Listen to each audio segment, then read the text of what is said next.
jugando un fútbol que ha hecho interesante. Sí lo estaba haciendo. En esta Copa Oro gana, pero no convence.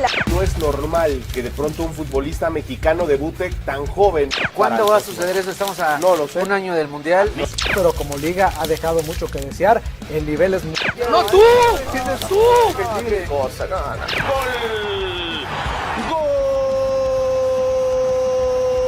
¡Gol mexicano! Amigos del Grupo Fórmula y Fórmula Deportes, muy buen día. Bienvenidos a una edición más de este programa semanal dedicado a la Copa del Mundo, que ya está cada vez más cerca. Hoy tenemos un par de temas muy interesantes que tocar relacionados a la selección mexicana. Y antes de mencionarlos, quiero saludar a mis compañeros, José Luis Cuevas y Betsabe Rosales. Pintor, ¿cómo estás? Hola Javi, ¿cómo estás? Qué gusto saludarte. Igualmente, Betsa, se acerca el Mundial y hay muchos temas para platicar el día de hoy.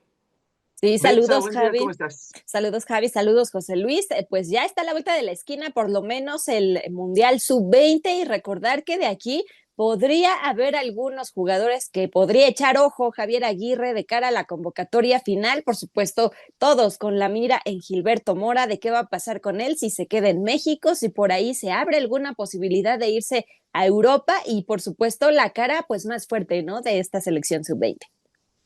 Justo que lo estás mencionando, es uno de los temas que tendremos este día. Ya le dimos mucha bola a los experimentados, a los veteranos, lo que se necesita en la selección mexicana, hablando de Guillermo Ochoa, de Raúl Jiménez, que son jugadores experimentados, pero hoy tenemos que ver la otra cara de la moneda, los jóvenes, cuántos se necesitan en esa selección, quiénes serán los convocados por Javier Aguirre. Esta convocatoria para el Mundial Sub-20 a disputarse en Chile, creo que nos da un adelanto de lo que podríamos tener en la selección mexicana. Tenemos nombres interesantes, sin duda el de Gilberto Mora es el que podríamos ya estar subiendo al barco de Javier Aguirre. ¿Ustedes vislumbran otros elementos de esta selección jugando en la próxima Copa del Mundo, al menos siendo considerados en los próximos partidos y quizá pudiéndose subir a esta convocatoria? Yo creo que es complicado, ¿no? Porque ya Javier Aguirre tiene prácticamente su base, ¿no? Por ahí Gilberto Mora es el que más ha destacado y que el que pues salió, ¿no? Ahora sí que a quitar las papas del fuego. Me parece a mí complicado que algún otro chico se pueda subir en esta convocatoria, y también pues mencionarlo, ¿no? Por ahí Mateo Chávez, que no recibe el permiso de su equipo, no va a este Mundial Sub-20, pero bueno, también ha estado presente ahí, considerado por Javier Aguirre. Por ahí también Estefano Carrillo, ¿no? Una de las grandes promesas de esta selección, de esta categoría, de esta generación. Así que veremos si alguien termina colándose aparte de Gilberto Mora, que parece inamovible en esta selección de Javier Aguirre. Sí, yo pienso que de los nombres que comentaba Betsa, lo de Mateo Chávez está prácticamente hecho para que pueda hacer ese recambio generacional en la lateral. Sin embargo, también de los que van a este Mundial Sub-20, Elías Montiel es un futbolista que tiene mucha experiencia, que me parece que tarde o temprano va a terminar llegando a selección, pero también hay jugadores como Camberos, por ejemplo, este chico de las Chivas, que parecería estar ya listo y parecería ser de lo más regular que ha tenido el Guadalajara en los últimos tiempos. También creo yo que Yael Padilla es otro de los jóvenes que, a pesar de que entra poco, demuestra tener capacidad. Para este Mundial, concretamente este sub-20, de los que menciono que van a ser, creo que estelares e importantes, camino al 26, creo que salvo lo de Mora y quizá Montiel, no veo a ninguno más de ellos. Obviamente lo de Mateo Chávez, que también por edad está, y creo que va a dar estará en la lista final, ¿no? Sí, casos como el de Amaury Morales también, que se esperaban muchas cosas de él en su paso por Cruz Azul, se lo veían como la siguiente joya de la cantera de la máquina, poco a poco se fue cayendo, y yo también estoy de acuerdo, creo que Gilberto Mora será el único jugador que quizás se suba a esta convocatoria de la selección mexicana, y es que históricamente el Tri no ha tenido muchos jóvenes en los mundiales. Me di la tarea de investigar, me dijo el pintor, investiga, me puse a investigar, y la Copa del Mundo pasada, los jugadores más jóvenes fueron de 23 años, fueron Kevin Álvarez y Johan Vázquez. Han pasado prácticamente 10 mundiales, y en 10 mundiales el único jugador menor de 20 años, lo recordamos todo, fue Andrés Guardado en 2006. Tuvo apenas 66 minutos debutando en cuartos de final ante Argentina, octavos de final, perdón, ante Argentina. Entonces, históricamente tampoco esperemos que Javier Aguirre llame a tantos jóvenes. Sí, como bien lo mencionas, Javi, es poco el espacio, ¿no? Que se les da a los jóvenes mexicanos y también con tu estadística, bueno, nos refleja cómo ha evolucionado, ¿no? La selección mexicana, porque ya en este 2025 y me parece últimos años han pesado más las marcas, ¿no? Los patrocinios para Sí. tener a ciertos jugadores y por ello, pues lastimosamente muchos de estos jóvenes quedan fuera, ¿no? A ese punto que menciona Betsa, yo me acuerdo mucho la campaña de los sándwich que decían que Memo y Chícharo iban porque iban, que tenía que ser sí o sí, y yo no sé qué tanto puede ser un mito o una realidad, o también creo que la falta de generación de futbolistas, porque por ejemplo hace 3 años, a decir 4, pero fueron 3, acordarnos que es en diciembre el Mundial de Qatar. Creo yo que el que más vendía de todos, y creo que por encima de Henry, por encima de Jiménez, de Raúl, era Santiago. Y Santiago se terminó quedando fuera por una necedad del Tata y por una manera quizá de cubrir a Funes Mori, ¿no? Que era el jugador que estaba obsesionado con llevar al Mundial.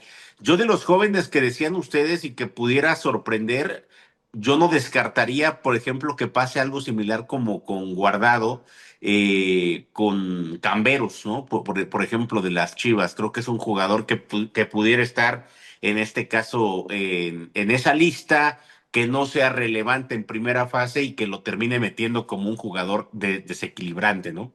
Y además, Pero como bien lo mencionan, perdón, sí, hay sí. que destacar, me parece, esta generación de jóvenes, porque después de Qatar parecía una generación perdida, ¿no? Después de que pierden el boleto olímpico, parecía realmente que estábamos en una pequeña crisis, pero estos jóvenes que vienen se ven bien, están jugando en primera división, están tomando el riesgo de jugar en Europa, aunque no sean titulares, aunque no estén en grandes equipos, y yo creo que esto es también lo que le hace falta, ¿no? Un poco a la selección mexicana, no sé si les alcance para colarse en este mundial, pero de cara al futuro me parece a mí maravilloso. Sí, el caso más reciente, quizá el de Edson Álvarez, con 20 años en Rusia 2018, sí tiene actividad en esta Copa del Mundo y vemos que el jugador de la América se va a Europa. Es una buena ventana también para elementos jóvenes, pero creo que no tenemos aún, apartando a Gilberto Mora, que ya es quizá una realidad, no tenemos quizá no vemos ese nivel de jugadores que podemos tener en una Copa del Mundo debutando tan jóvenes. No, además las reglas últimamente que FIFA ha establecido para proteger al menor hacen que no estemos hablando que Gilberto Mora se fue este Sí. verano a Europa, ¿no? Si no, estaríamos quizá viéndolo como está pasando con Mastantuono con el Real Madrid, o como con Hendrik en su momento. O sea, sí creo que eso ha hecho que Gilberto no se vaya en este mercado, y creo que va a hacer que se vaya hasta después del Mundial, ¿no? Otros casos de jugadores jóvenes que quizá podían en su momento, creo que trascender, y de repente el fútbol es curioso, la competencia, pero se acordarán de Pavel Pardo en el 98, era el más chavo de aquel plantel, y lo que son las cosas. Pavel se termina yendo a Europa hasta el 2006, o sea, ni siquiera fue que, sí, se fue en 2002, no, se fue todavía hasta en 2006, lo que nos deja ver que nunca es tarde para irse a Europa a trascender, pero que entre más joven, creo que sí puedes llegar a demostrar y más capacidad, ¿no? Y que además en ese caso, ¿no? De Pavel Pardo, de Ricardo Osorio, ¿no? Del Maza Rodríguez, que por ahí también se fue, coincidió, me parece, también con el contexto, ¿no? La selección mexicana se los permitió, la liga lo permitió en el sentido de que tenían un buen nivel, ¿no? Esa selección la recordamos con Ricardo Antonio Lavolpe, que fue un parteaguas, ¿no? En selección nacional para los jugadores que migraban a Europa, ¿no? O sea, a partir de que ellos van ya grandes, se abre nuevamente una ventana para que jóvenes tipo Diego Lainez, ¿no? Este tipo de jugadores puedan emigrar, por ahí Diego Reyes, ¿no? Algunas de las jóvenes promesas en ese momento, y que ahora lo más criticable, bueno, es que equipos tipo Tigres les ofrecen sueldos millonarios y muchos de ellos prefieren regresar, ¿no? Por ahí jugadores que ya no tuvieron o dejaron ir esta oportunidad, como Sebastián, el chico de la América, se me fue su nombre, que Córdoba. estaba con Tigres, a Córdoba. Córdoba, que en el momento que estaba con América pintaba para irse a Europa, prefirió la apuesta de Tigres. ¿Y dónde está ahora Córdoba, no? Y hablando un Sí, poquito también ya de esta selección sub-20, le ven, sabemos que es una incógnita, sabemos que es una incógnita también los rivales, no, sinceramente no analizamos mucho este tipo de selecciones, pero México es subcampeón en 2 veces en sub-17, en sub-20 aún no se ha logrado, pero muchas veces pasa que son campeones y posteriormente ya no se sabe de ellos. Entonces creo que el seguimiento que se le debe dar a estos jugadores debe ser importante. Yo no sé si ustedes crean o esperen un papel destacado de esta selección. Yo creo que sí, ¿no? Yo creo que tendría que ser, como bien lo mencionas, además este tema un poco de revancha, ¿no? De lo que ha pasado con selecciones menores, estos chicos además los veo con ganas más allá de selección, ¿no? Muchos con estas intenciones de verse bien, de estar en Europa, de enfrentarse también a grandes jugadores. Es ya un poco grande, ¿no? El salto de la selección sub-17 a la sub-20 en cuanto a los rivales, ¿no? No es lo mismo el Brasil de sub-17 a este Brasil sub-20. Entonces yo creo que en México le toca además un grupo difícil, un grupo bastante complicado por ahí con Brasil, con Marruecos, y yo creo que también el hecho de someterlos a esta exigencia de rivales podría hacer que saquen lo mejor de ellos, que usualmente no es lo que hace el mexicano.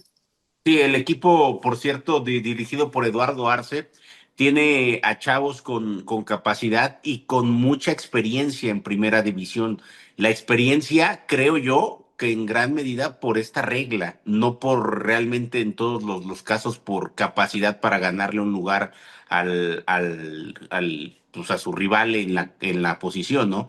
Pero al final hay que agradecerlo. Por esa regla, Andrés Guardado trascendió lo que trascendió. Por esa regla, jugadores se fueron ganando un lugar y hoy vemos a Gilberto Estemora, que sabemos que Osorio lo hubiese debutado con o sin regla, ¿no? Pero al final creo que saber que este chavo te va a dar tantos minutos hace que al final te pongas a jugar y puedas demostrar la capacidad que ya mencionaban ustedes.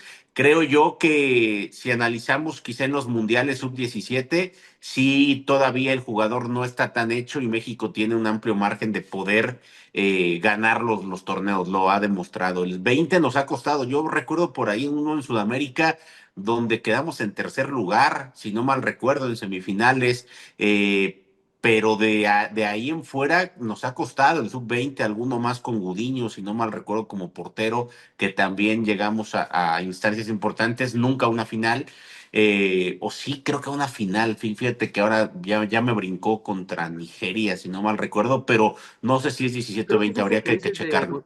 creo que es el de Gudiño el que dices que fue final, pero no estoy seguro también. Contra un Pero equipo bueno, lo que voy africano. es que no hemos podido ganar ese tipo de torneos y tenemos además el foco ya con chicos de esa edad que pueden ir a Europa y que tienen más de 18 años. O sea, hay más representantes, hay más atención a lo que puede ser porque el jugador se acerca quizá ya al nivel que va a encontrar en el momento más óptimo, ¿no? Y además lo que mencionabas de la regla de la Liga MX, lo vimos ahora en esta jornada doble, por ejemplo, con Gabriel Milito, ¿no? El debut que hace con este chico Inda Becerra, que lo hace de una gran manera, lo hace con un golazo y vaya, él por necesidad tuvo que recurrir a la cantera de Chivas y Chivas que se supone tendría que ser una de las principales canteras, ahora da, ¿no? También una luz con estos jóvenes que están saliendo, ¿no? Apenas. Ya Sí, es para un cerrar buen este gol tema el que de, dice bueno, Betsa, ¿eh? para cerrar este tema de los jóvenes, ya ustedes son Javier Aguirre, pónganse en el papel de Javier Aguirre, a quienes No lo sé, convocan mano. Ay, mano. simplemente Gilberto Mora y déjale y para de contar, que Eh, se tienen que arriesgar.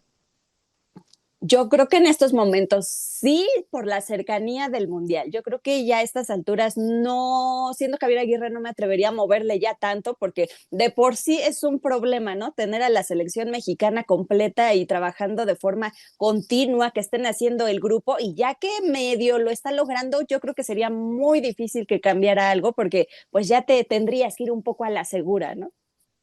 Aún así, Yo cuando pienso, que den el mejor mundial que sea Balón de Oro de la Copa del Mundo, imagínate a este elemento de Pachuca, el mediocampista que mencionabas, Montiel. Elías Montiel, que dé el mundial de su vida, Balón de Oro, México levanta la Copa del Mundo, te generaría dudas siendo Javier El Aguirre o ya problema, no? ¿sabes qué? También que luego llegan a la Liga MX y ya no les dan minutos, ya no vuelven a tener la misma exposición y si los llamas a selección ya no tienen ningún caso, ¿no? No te rinde lo mismo que esperabas con esta inercia, ¿no?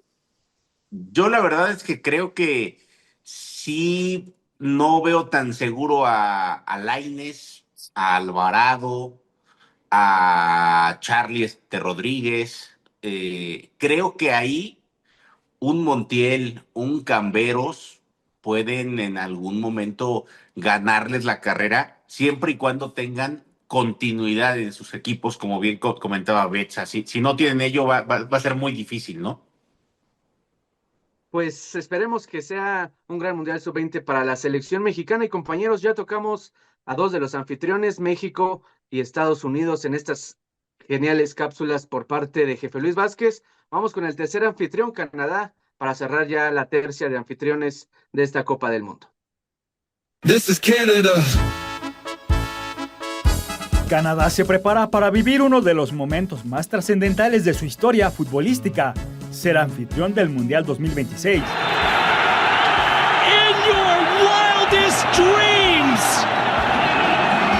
from obscurity to unforgettable, Donde el país de la hoja de maple se perfila no solo como organizador, sino como un equipo competidor en el escenario internacional.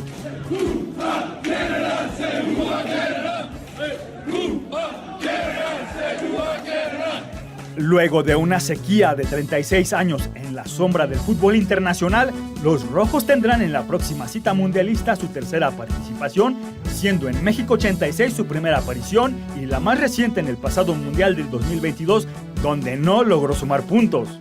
Ahora, con la Copa del Mundo en casa, el objetivo es claro: superar la fase de grupos y demostrar que el fútbol canadiense está en ascenso. Creo que es un equipo muy agresivo y espero que se defiendan muy fuerte, ser compacto para no dejar que el juego se abra demasiado. Sí, creo que hemos usado mucho del juego contra México, los dos juegos contra México, como un punto de referencia. Con un valor de plantilla de 66.35 millones de euros, el conjunto canadiense liderado por Alphonso Davies y Jonathan David vive su mejor momento con un cambio regeneracional donde apuntan a ser protagonistas en su propia casa. En el 2026, Canadá buscará dejar huella y trascender en la fiesta del fútbol mundial. Gracias a Jefe Luis Vázquez con esta cápsula de Canadá, compañeros, para darle un poquito, tocar este tema de los canadienses. Ya hablamos sobre si creemos que Estados Unidos va a ser una mejor Copa del Mundo que México. ¿Ustedes ven a Canadá realizando una mejor Copa que México, incluso que Estados Unidos? Si tuvieran que acomodarlos por mejor Copa del Mundo a estos tres, ¿cómo los colocan?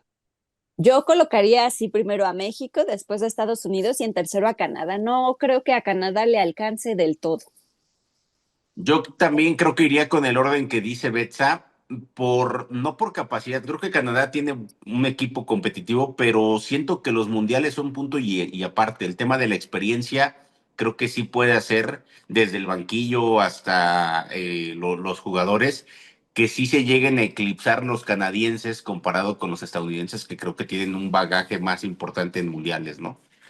Sí, yo me voy a arriesgar un poquito, voy a poner a Canadá sobre Estados Unidos. México, creo, al menos en el papel, históricamente, debería de ser una mejor Copa del Mundo que las otras dos selecciones, pero creo que Canadá sí va a ser un mejor mundial que Estados Unidos. Y hablando de esta Copa del Mundo, también vamos a hablar un poquito de los grandes favoritos a este mundial. Durante la semana, Ousmane Dembélé se lleva el Balón de Oro, creo yo, de manera merecida, y esta selección francesa, que hace un cambio no solo generacional, también se arriesga un poco, por así decirlo, no me quiero meter en problemas, pero también en temas raciales, ¿no? O sea, cuando veíamos en los mundiales del 70, 80, un tipo de selección francesa con tantos jugadores afroamericanos, por así decirlo. Afroeuropeos. Afroeuropeos, entonces creo que Francia toma un riesgo y las cosas le salen bien. ¿Cómo ven ustedes a esta selección francesa de cara a lo que se viene? Sí, yo creo que Francia sigue siendo actualmente favorita, pero yo creo que por ahí en alguna sorpresa me gustaría ver a Italia. Italia le ha costado mucho también el cambio generacional, le ha costado mucho retomar un nivel competitivo de verdad, y en esta ocasión con Gennaro Gattuso da igual un poco de ilusión, ¿no? Con esta selección de Italia que pueda resurgir. A mí me da mucha curiosidad realmente quiénes pintan como favoritos para este mundial, porque usualmente los locales o los de siempre no terminan siendo esperándolo, ¿no? En Brasil esperábamos a Brasil y no pasó nada, ¿no? Con Brasil. Entonces, la verdad es que sí pinta interesante, ¿no? Por ahí Alemania, que también buscaría una revancha, también le ha costado bastante. ¿Qué tal, no? Que por ahí es esta la oportunidad. Sí, yo veo, obviamente, sí creo que Brasil, España son quizá equipos que tienen las mejores individualidades y un juego colectivo que les puede alcanzar, además de buenos entrenadores. Lo de Francia que señalas, a mí sí me parece que es un super equipo. Sí es una realidad que ya desde el Mundial del 98, cuando terminan conquistando con Thuram, por ejemplo, con Desailly, con jugadores que tú decías, estos de franceses no tienen nada, Sí. ¿no? Pero era parte del tabú que había en esos tiempos de que, así como hoy hablamos de naturalizados en México y hacemos un escándalo, en aquel momento en Francia eso pasaba. ¿Por qué un futbolista de color va a terminar siendo francés, ¿no? ¿Qué ha pasado en los últimos años? Que creo que muchas selecciones entendieron el mensaje, creo que Francia es de los principales. Hay una gran, pero gran cantidad de cameruneses, de marfileños, de argelinos. Zidane es un ejemplo, sus padres argelinos, que hicieron su vida en Francia y que poco a poco se fueron metiendo, en este caso, a la dinámica y a la rutina y a la sociedad. Tan es así, está tan globalizado el tema y multirracial en Europa que hoy vemos bueno, en su momento España, se acordarán de Marco Senna, este futbolista Sí. brasileño que naturalizaron, fue campeón del mundo, y de repente empezamos a ver a Alemania hacer lo mismo. Hoy vemos a jugadores A Países con Bajos, esas ¿no? Holanda. características, ¿no? O Países Bajos, o sea, ni se diga. Creo que poco a poco se está viendo más normal esto. Con Italia está pasando y creo que tiene que ver con algo clave. El biotipo del futbolista de color hace que realmente rinda más para el fútbol que hoy se despliega, que es un fútbol más físico, sin tanto talento, ¿no? Similar a lo mejor a lo que hace Estados Unidos, ¿no? En Juegos Olímpicos con los corredores, ¿no? La mayoría también afroamericanos. Sí, Sí, porque poco a poco ahí vemos. sacan, yo creo que provecho, ¿no? Sí, es que la genética sin duda es diferente, lo vemos con jugadores como Kylian Mbappé, que es de los más rápidos del mundo, Ousmane Dembélé también, entonces, pues poco a poco el fútbol, también los tiempos cambian, se va globalizando más, se le dan más oportunidades. Afortunadamente también creo que es bueno para el fútbol y sobre todo para todos los futbolistas que se abran este tipo de fronteras. ¿Algo más que señalar, compañeros, ya para cerrar este capítulo de Camino a la Copa? Pues nada más con la idea, ¿no? Con esta que mencionas de a lo mejor un poco de temas raciales, que también en estos últimos tiempos, bueno, el fútbol se ha vuelto muy físico, ¿no? Ya no es tanta el jugador técnico, ¿no? Que vemos, sino ya es mucho de cuerpo, mucho de trabajo, mucho de correr, y esto, bueno, beneficia también este tipo de deportistas, ¿no? Y bueno, pues ya de cara al Mundial Sub-20, ojalá que le vaya muy bien a la selección mexicana, son nuestros jóvenes del futuro y ojalá que les vaya realmente bien, que den la sorpresa en este grupo, están como buenos rivales, así que eso se presta a que puedan sacar su mejor versión. Sí, no es un grupo, creo yo, fácil, pero creo que México está a la altura. Incluso en los últimos días ha habido mucho foco por parte de la FIFA hacia Gilberto Mora, ¿no? Porque es el futbolista quizá insignia no solo de la selección, sino del torneo. Entonces sí empieza a haber demasiado foco, mucho reflector. Es una buena generación de futbolistas que hay que darle mucho el mérito a Lilini, ¿eh? Porque si alguien ha chambeado en federación, en este proceso donde parece que nadie trabaja, Lilini ha encontrado del donde me digan, hasta de Brasil, mexicanos en Europa, en Canadá, en Estados Unidos, y les ha ido dando foco y hoy estamos viendo este tipo de selecciones tan competitivas. Ojalá y le vaya bien. Y yo sí reiteraría, Dembélé tiene todas, pero todas las credenciales para ser Balón de Oro. Así que bueno, es un jugador que no sé si lo vuelve a ganar, pero de Sí. entrada creo que sí era justo como en su momento con Modric y como con otros que fue injusto como Xavi o Iniesta, ¿no? Sí, ya quizá, ¿por qué no la próxima semana quizá hablar un poquito más de esto? Porque creo yo que Cristiano Ronaldo y Messi dejaron la vara demasiado alta, que cualquier mérito que haga cualquier jugador parece poco, ¿no? Parece que no es tan merecedor de un Balón de Oro, sea quien haya sido Lamine Yamal, Rafinha, Dembélé. nos hace pensar que vemos sus números, sus estadísticas, sus trofeos, y parece que los méritos son pocos después de lo que nos entregaron estos dos monstruos, y que esto genera muchas dudas y genera un debate más amplio. Ya será otro tema para tocar aquí en Camino a la Copa. Betsa, Pintor, muchas gracias por acompañarme, y también a la gente que nos ve, gracias por acompañarnos y nos vemos la próxima semana. Saludos, gracias. Dios.